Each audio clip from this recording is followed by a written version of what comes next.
name's Rian, and today we're making a Couta trace, also known as a king mackerel trace. The goal of today's video is quite simple. Me and my brother are heading to Mozambique in the coming days to do some deep sea offshore fishing, and yeah, we're looking to target specifically king mackerel, also known as Couta, hence the name Couta trace. So what we're planning to do is we're going to head out for about 2 weeks to a little part of the Gaza province named Shootingal. We're going to go and target some king mackerel or Couta, maybe some dorado and marlin, or probably some yellowfin tuna as well. So the main purpose of today's video is going to be to make a Couta trace. So these Coutas or king mackerel are fierce fish. They have razor sharp teeth, and to get them you really need top of the line gear. So the main focus of this video is going to be create a brilliant top quality Couta trace that won't let you down. B, take it down to Mozambique and see if we can't catch some Couta on. The gear you'll need to start your own Couta trace is quite simple, and it's really not a lot of components. The first thing you'll need is for your front hook, and this is not a treble, it's a single hook. I'm using the Ultra Point by Mustard, and the number 6 is my personal favorite, but we're gonna move to some others as well. We've got some number 7s as well. So yeah, we'll see what works. If you get a bit of a bigger bait, the number 7 is nice, but yeah, number 6 is my go-to. The second thing you'll need is a treble hook. I usually like a number 3. This is also Mustard. It's the ultra strong version. I think it's up to 3 times as strong as normal hooks. You can get away with a normal hook as well. And then the last thing you will need is some wire. This is number 6. When you're going to have a look at the trace, it's going to be quite simple. At the front, you're going to have your circle hook. That's my number 6 Mustard. Then you're going to run your piece of wire from the top down, in essence. So you're going to have something that looks like this. You're going to have a hook that sits off the one side and another that sits off the other. So going to what you're going to fish with is very important. We generally use sardines, so about a 10 to 15 centimeter back to front chase is what we prefer. When connecting your hook with your wire, you don't need any crimps. You can just take your hook, push through your wire through the hole, and then have a tag end that's about 8 to 10 centimeters long. What you want to do next is you want to bend this over. So you want to take care not to put a kink. Let me just remove this. You want to take care not to put a kink in this. This is a bend, and a bend is strong. A kink makes it so weak. So you can put it through there. Then what you do is you take your finger and you twist. You don't want your first twist to be too much. So when you go through and around, and you'll have something that basically looks like this.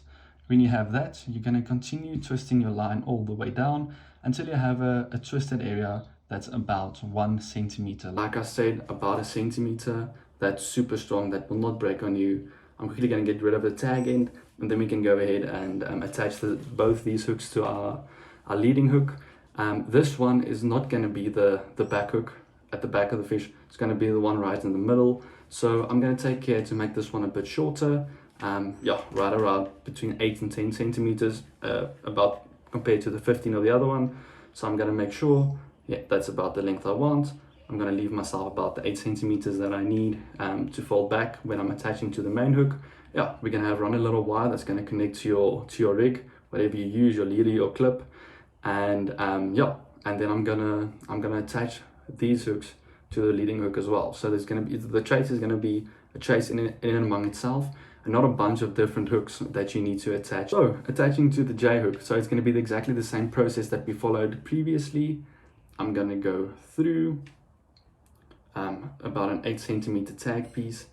I'm going to flip that around, making sure to nick my wire but only bend it so there's no nick in it, and then I'm going to fold it over. So I'm going to have my little tag piece. There we go. I'm going to hold my finger right up here, and I'm going to take care to twist the hook and not the wire, ensuring that I never over twist back on itself.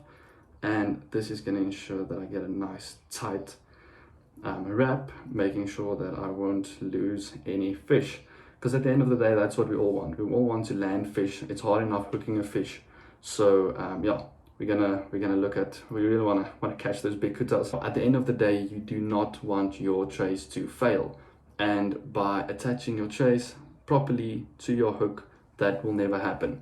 I'm gonna go ahead, I'm gonna attach the second hook in a similar fashion. Obviously going to look to put it around somewhere like that. Okay, there we go. So we have your J hook at the top, attached on either side.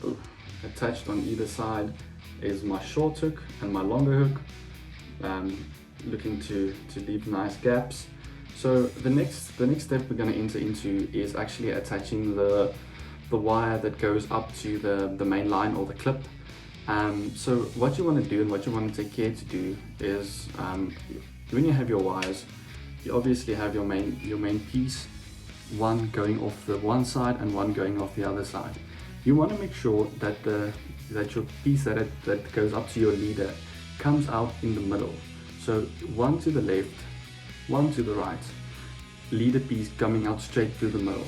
Otherwise, when you try to attach to your sardine and this hook comes out of this side with your main line feeling like this, it really makes it hard to attach to that side, and it makes it a bit shorter than you want it. So yeah, take great care, and be careful. These hooks are super sharp, brand new out of the package. So yeah, obviously very sharp, but take care to leave one to the left, one to the right, and put that main line going up straight in the middle. So what we're going to do is we're going to take another piece of our trace. The length of this trace is completely up to you. Another point I need to stress is this rig below is called the Couta rig, and it can be used for anything. It's a steel trace, shark fishing, onshore, offshore. We've caught many big bulls and beezies. Trace is so versatile. You can use it for basically anything. Most game fish have sharp teeth because they're generally predators. So yeah, really have a go at this.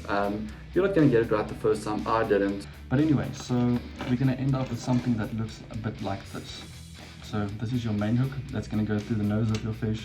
This is going to come off the one side, that's going to come off the other. This will ensure that you don't miss any fish.